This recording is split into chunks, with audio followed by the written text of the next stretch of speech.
Hello guys, welcome to your on YouTube channel my बेटी की tuition classes. हमारे classes ने एक ही बात है ठानी, आपके मैथ, साइंस और इंग्लिश को हमें तगड़िए बनानी। तो आइए हम लोग देखते हैं, आज फिर से नए चैप्टर के साथ हम लोग आ चुके हैं, जो कि है सरफेस एरिया एंड वॉल्यूम। ये जो चैप्टर है ये 8 के लिए, 9 के लिए और 10 के लिए, तीनों के लिए बहुत ही इंपॉर्टेंट है।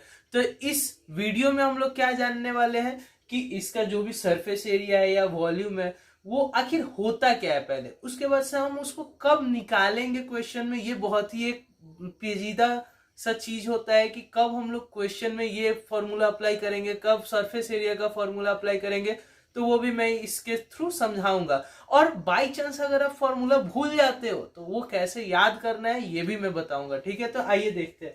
पहले हम लोग सिलेंडर से स्टार्ट करते हैं। तो सिलेंडर का आखिर वॉल्यूम कितने के बराबर होता है? तो वॉल्यूम कभी भी कोई भी ऑब्जेक्ट का निकालना है तो उसके लिए आपको क्या करना है, बस जिसका बेस है उसके बेस के एरिया में आप उसका हाइट मल्टीप्लाई कर दो। हाइट क्या होता है? तो जो सरफेस रहता है वहां से परपेंडिकुलर डिस्टेंस सिर तक, उसको हम लोग क्या बोलते हैं, हाइट बोलते हैं। जैसे कि ये सिलेंडर हुआ तो ये क्या हुआ, इसका बेस हुआ, तो बेस से इसके सिर तक के परपेंडिकुलर डिस्टेंस को हम लोग क्या बोलेंगे, हाइट बोलेंगे। तो ये इस सिलेंडर का क्या हो गया, हाइट हो गया। और ये जो सर्कल है तो सर्कल का रेडियस होगा कुछ भाई, तो उसको हम लोगों ने स्मॉल आर बोल दिया, जो कि रेडियस हो गया। ठीक है, तो अब अगर आपसे बोला जाता है कि इस सिलेंडर का वॉल्यूम निकालिए, तो इस सिलेंडर का वॉल्यूम कैसे निकलेगा? अभी मैंने क्या बताया, volume is equal to base into height, base का एरिया इंटू हाइट। तो यहाँ पे हम लोग देखते हैं कि ये क्या हुआ, इसका बेस हो रहा है, तो बेस इसका कैसे है, सर्कुलर है, तो सर्कुलर एरिया इसका क्या हो जाएगा, इसका बेस का एरिया कितना हो जाएगा, आप लोग बताइए क्या हो जाएगा, पाई आर स्क्वायर। क्या हुआ, पाई आर स्क्वायर। और इसके हाइट को हम लोगों ने क्या एज्यूम किया हुआ है, एच एज्यूम किया है। तो इसका वॉल्यूम मैंने क्या बोला, कोई भी ऑब्जेक्ट दिया हुआ है उसका वॉल्यूम निकालने का तरीका क्या है, बेस एरिया इंटू हाइट। तो इसका बेस एरिया कितना आ रहा है, पाई आर स्क्वायर आ रहा है, उसमें आप मल्टीप्लाई कर दीजिए क्या चीज से, हाइट से। तो ये कितना के बराबर आ गया, पाई आर स्क्वायर एच के बराबर। तो ये क्या हो गया, आपका वॉल्यूम का फॉर्मूला हो गया। अब इस वॉल्यूम का मतलब क्या होता है ये समझते हैं।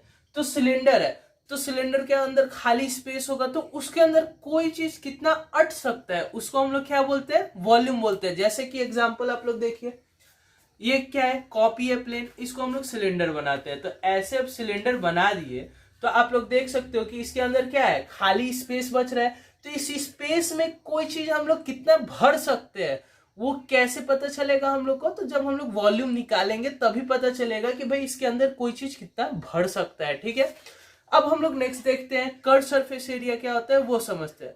तो कर्व सरफेस एरिया क्या होता है, मतलब ऊपर का और नीचे का जो एरिया है वो छोड़ा दीजिए, ऊपर और नीचे का जो सरफेस है उसको छोड़ा दीजिए, बाकी का जो हिस्सा बचा उसको हम लोग क्या बोलते हैं, कर्व सरफेस एरिया या फिर लेटरल सरफेस एरिया। जैसे कि देखिए एग्जांपल से समझिए, ये कॉपी हुआ, इसको हम लोगों ने फोल्ड कर दिया।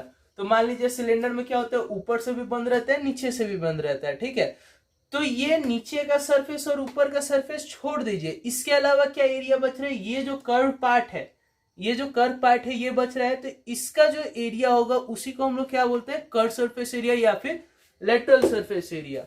तो उसका फॉर्मूला क्या होता है, कर्व सरफेस एरिया को हम लोगों ने सी एस ए लिखा या फिर एल एस ए यानी लेटरल सरफेस एरिया। तो इसका फॉर्मूला क्या होता है, 2 पाई आर एच के बराबर होता है। क्या चीज के बराबर होता है, 2 पाई आर एच।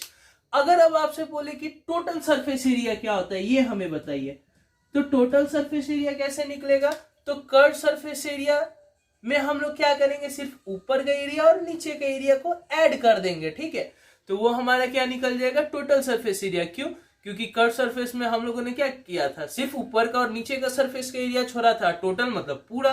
तो हम लोगों ने क्या किया, ऊपर का और नीचे का दोनों सरफेस के एरिया को इसमें ऐड कर दिया। तो देखिए टोटल सरफेस एरिया कैसे निकलेगा, तो 2 पाई आर एच हम लोगों ने लिख दिया, जो कि क्या है, कर्व सरफेस एरिया या फिर लेटरल सरफेस एरिया। उसमें हम लोगों ने नीचे वाले का एरिया ऐड किया। तो नीचे वाला कैसा फिगर है, सर्कुलर फिगर है, तो इसका एरिया कितना के बराबर होगा, पाई आर स्क्वायर। तो हम लोगों ने क्या किया, प्लस कर दिया पाई आर स्क्वायर। वैसे ही ये भी क्या है, सर्कुलर है ना, सर्कुलर फिगर है, इसका भी रेडियस कितना होगा, स्मॉल आर ही होगा। क्यों, क्योंकि ये दोनों सेम रहते हैं। ठीक है, तो इसका भी एरिया कितना हो गया, पाई आर स्क्वायर हो गया, तो इसको भी आप लोग यहाँ पे ऐड कर दो पाई आर स्क्वायर। तो ये कितने के बराबर हो जा रहा है, देखिए ये 2 पाई आर एच हो गया plus pi r square plus pi r square कितना हो गया 2 पाई आर स्क्वायर। अब देखिए आप लोग का बुक में जो फॉर्मूला दिया होगा आप बोलोगे उससे मैच नहीं कर रहे, तो आइए उससे भी मैच करवा देते हैं। इन दोनों टर्म्स में से क्या चीज कॉमन निकल सकते हैं, तो 2 पाई आर कॉमन निकल सकते हैं, तो क्या हो गया एच प्लस आर बच गया। आप लोग के बुक में डायरेक्ट ये फॉर्मूला दिया रहता है, ठीक है। तो इस प्रकार से आप लोग समझ के याद करोगे तो आप लोग कभी भूलोगे नहीं, ठीक है। नहीं तो सिर्फ सर्कल का भी रेडियस पता रहेगा, सर्कल का एरिया का फॉर्मूला पता रहेगा तो आप आराम से निकाल सकते हो, फॉर्मूला डिराइव कर सकते हो, ठीक है। तो अब देखिए कि कर्व सरफेस एरिया या फिर टोटल सरफेस एरिया कब निकालने का जरूरत पड़ता है, ठीक है। जैसे कि अब मैंने बोल दिया कि ये सिलेंडर है, ठीक है। अब इस सिलेंडर को हमको पेंट करना है, क्या करना है, पेंट करना है, और इसका जितना भी सरफेस है पूरे को पेंट करना है। मतलब क्या, इसको ऐसे हम लोगों ने यहां से पेंट कर दिया, उसके बाद से इसको ऊपर से भी पेंट करना है, नीचे से भी पेंट करना है। तो उस वक्त जो एरिया होगा, एरिया पे ही ना हम लोग पेंट करेंगे। अब मान लो कि ये कितना स्पेस है, इसी पे ना हम लोग पेंट करेंगे।